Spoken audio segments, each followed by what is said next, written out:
Salut à tous, mon bureau Linux, on se retrouve toujours sous cet Ubuntu 24.10, donc ce sera une vidéo qui sera rapide puisque la release candidate RC est sortie donc le 3 octobre et normalement donc c'est prévu donc le 10 octobre la sortie de l'ISO stable, donc normalement jeudi prochain si tout va bien. Et par rapport à la dernière fois, j'ai récupéré donc une ISO, donc une daily build en date du 6 octobre. Donc normalement, on est après la release candidate, donc on ne devrait pas être trop mal par rapport à la sortie, on va dire, finale de cette Ubuntu 24.10. Donc on va directement faire un petit fast fetch, voir qu'est-ce qu'il y a dans cette version 24.10 et puis on regarde les points qui bloquaient par rapport à ma vidéo précédente. Donc on a un kernel 6.11, un NOM 47 et on a maintenant donc Wayland activé dès le départ si on a, on va dire, une carte Nvidia. Donc je vous fais un petit INSI espace-grand G. Donc là on voit qu'on a un driver Nvidia, donc 560.35.03 et concernant donc Mesa, donc on est à la version donc 24.2.3 et puis je peux vous faire un NVTop puisqu'on a les deux cartes graphiques qui sont, on va dire, détectées par le système. Alors, ce qui ne fonctionnait pas la dernière fois avec l'ISO bêta, c'était les fichiers, donc AK, on va dire, Nautilus. Donc, aucun souci pour lancer au Nautilus. Et directement, donc, je peux aller dans les paramètres. La dernière fois, ici, ça bloquait. J'étais obligé de passer sur X11. Et aucun souci, cette fois-ci, en étant sous Wayland. Donc, voilà, donc, NOM 47. Et on est bien sous Wayland.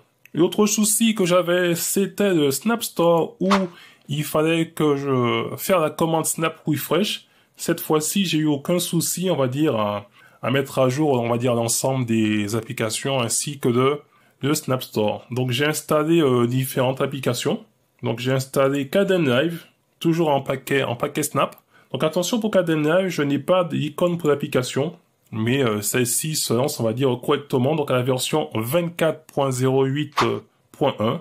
Et je peux vous faire un petit assistant de configuration. Et elle va vérifier donc l'accélération matérielle. Donc on voit bien que maintenant c'est OK. Encodeur matériel trouvé et activé avec Nvidia.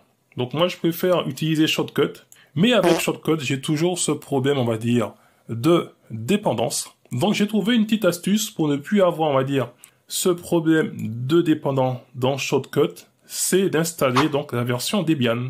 Donc en tapant Shortcut, la version donc Debian, je vais l'installer et je n'ai plus, on va dire, les problèmes de dépendance lorsque j'installe, donc lorsque j'utilise, on va dire, la version du Snap.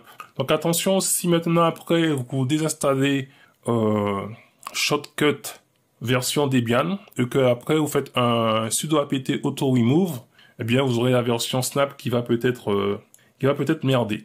Puisque maintenant, si je relance Shortcut, je n'ai aucun souci. Donc là, j'ai la version donc 24.09.13 qui est la version donc Snap et en lançant donc maintenant donc la version Debian. Voilà, donc on aura une autre version. Donc on a la version 24.05.24. Donc on a vraiment deux versions de Shortcut sur la machine. La différence se fait un petit peu au niveau, on va dire, des icônes puisque j'ai l'impression que les applications Snap, les icônes sont un peu plus grosses par rapport aux applications, on va dire, aux icônes des applications en Debian. Sinon, vous faites un clic droit, et normalement, l'application Snap, on a la possibilité de voir un détail de l'application, et là, ça va nous ouvrir directement, donc, le Snap Store. Ce qui n'est pas possible avec une application Debian. Donc là, on est d'accord. Donc, ce qui ne fonctionne pas maintenant, sous cette Ubuntu 24.10 par rapport à la dernière fois, c'est le Prime. Alors quand je vous dis le Prime, donc pilote additionnel, je crois que celui-là a tendance à prendre un petit peu de temps pour se lancer, donc au moins 2 minutes. Donc le temps qu'il se lance, on va tester les applications Prime.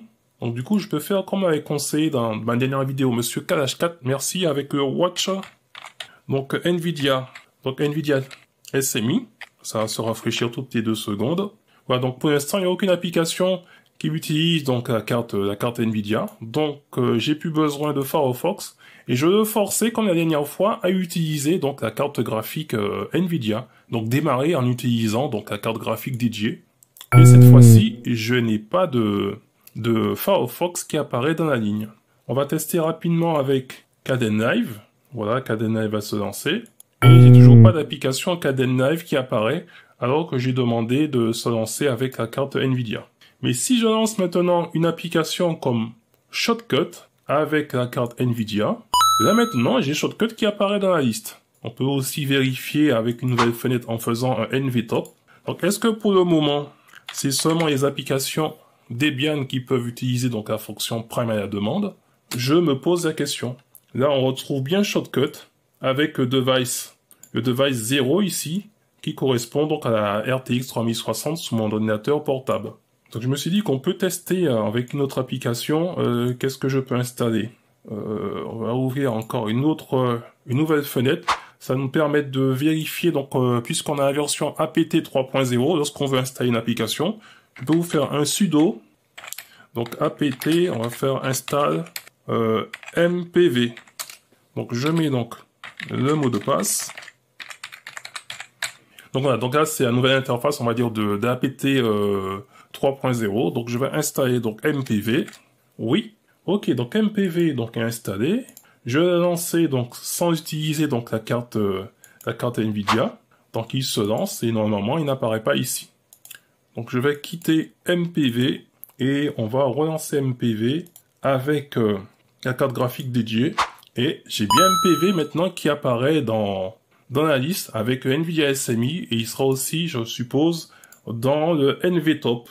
Alors il est où ce petit mpv? Donc il y en a plusieurs, donc voilà, donc c'est celui-ci qui est avec le 0 ici. Voilà, donc je pense qu'il y a un petit bug qui fait que pour le moment, les applications qui utilisent donc la carte graphique Nvidia, ce sont des applications, on va dire, natives Debian, alors que lors de mon précédent test, eh bien, j'avais pas eu de soucis avec Firefox, etc. Donc à voir si ce sera corrigé donc avant jeudi, puisque c'est jeudi qui est censé sortir donc cette version stable de cet Ubuntu donc 24.10. Donc voilà, j'ai fait un petit peu de tour de cet Ubuntu 24.10. On verra qu'est-ce que ça va donner normalement jeudi prochain si c'est pas, on va dire, repoussé. Mais tout ce qui concerne donc Nvidia Prime, donc à la demande. Donc voilà, donc on a donc les pilotes additionnels. Donc pour le moment, par défaut, lorsqu'on fait installation et qu'on choisit d'avoir les drivers Nvidia en installation, eh bien c'est le 560, mais le 560 en Open Kernel. Mais par défaut, on a donc le 560 en Open Kernel. Alors que le Metapacket en 560 est aussi disponible. Donc j'ai fait un peu de test, pour, on va dire, pour la science. J'ai redémarré sur le 560 en propriétaire, donc non testé. Et j'ai aussi donc les mêmes problèmes avec le Prime, on va dire, sur cette machine. Voilà, voilà. Et bien sur ce, je ne serai pas plus long. On va simplement lancer voilà, donc Prime à la demande. Donc il y a simplement ça, on va dire, à corriger, puis un petit bug au niveau des dépendances et à Shotcut. Donc voilà, mais en contournant, en installant donc la version Debian, je peux lancer directement Shotcut. Et concernant donc Kdenlive, il n'y a pas l'icône de l'application. Puis oui, j'ai aussi donc installé Steam, juste ce paquet Snap, juste pour voir comment il se lançait, mais je me suis pas connecté. Steam en paquet Snap fonctionne. Voilà.